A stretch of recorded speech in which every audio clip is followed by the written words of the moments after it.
starting with the Charlotte and Detroit game. I got it under 237.5. That's come down a few points now. It looks like 234.5 across the board.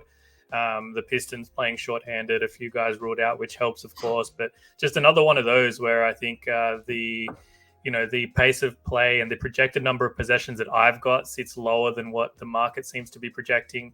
I have both offenses as well, due for regression.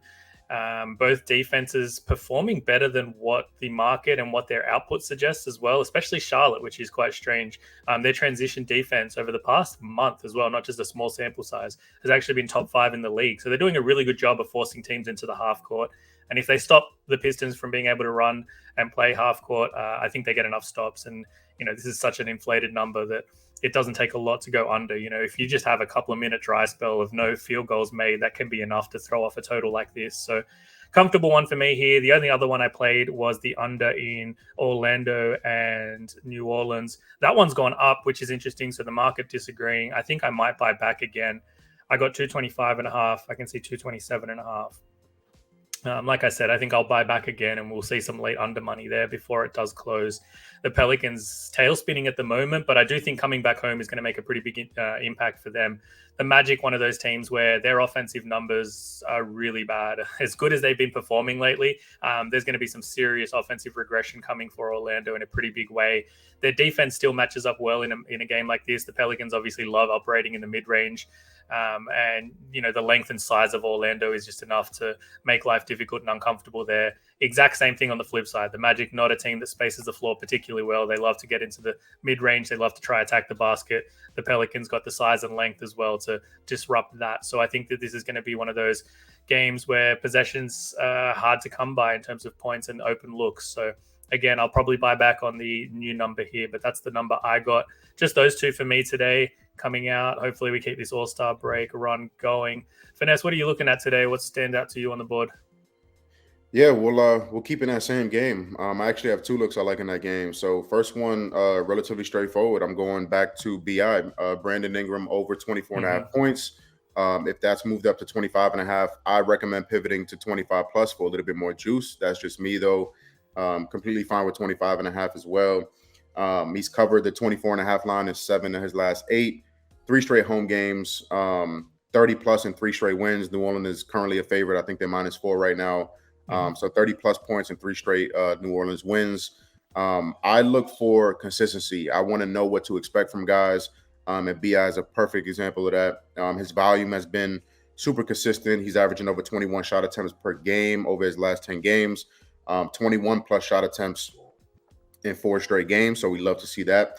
5 plus 3-point attempts in 3 of his last 4, and 5 free throw attempts in 8 of his last 10. So we kind of know what to expect there, which is great. If the guy doesn't make shots, the guy doesn't make shots. But if he's going to take, 20 shots, 5 free throw attempts and make a couple of threes, I'll take that all day. We all know watching BI, his mid-range game is deadly, especially as a late. Over his last 10 games, BI is getting over 26% of his points from mid-range, which is elite. That's top 5 amongst players with 30 plus minutes. And that's great versus Orlando, who allows the second most field goal attempts from mid-range. I think you mentioned that Orlando likes to try to run guys off of the 3-point line, kind of get them in that mid-range and paint area. And that's where BI works. So love that. He's covered in back-to-back games versus Orlando, averaging 30 points per game. The last one was a while ago. So, I don't put too much into that. No one on this team is going to check BI. My assumption is that they try to put Wagner on him. Wagner's actually a pretty good defender by the numbers. He has one of the best defensive ratings on the team, but still, no, I don't see him matching up well with BI.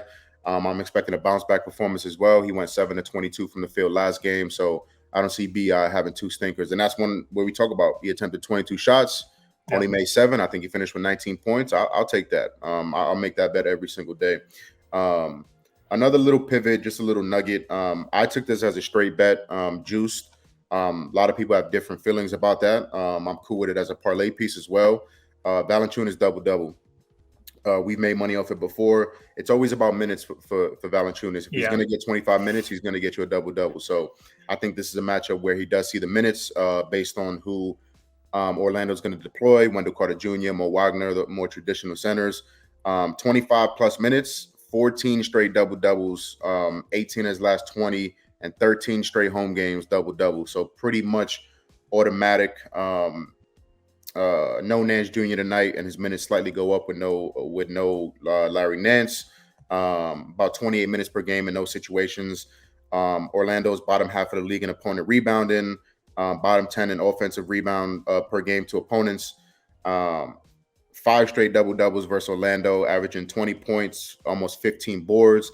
6 straight double doubles versus Wendell Carter Jr. So we love that. He's just dominating the matchup. Averaging 10 shot attempts per game and 17 rebound opportunities per game. So, like I said, the volume's going to be there. I think the minutes are going to be there. If the minutes are there, the double-double's almost as safe of a bet as you can get. So, whether you want to take that straight, I took it for minus 150 last night. Again, some people would laugh at me, call me crazy. That's fine. I like it as a parlay piece as well. So, BI over 24.5 points and Big Val double-double.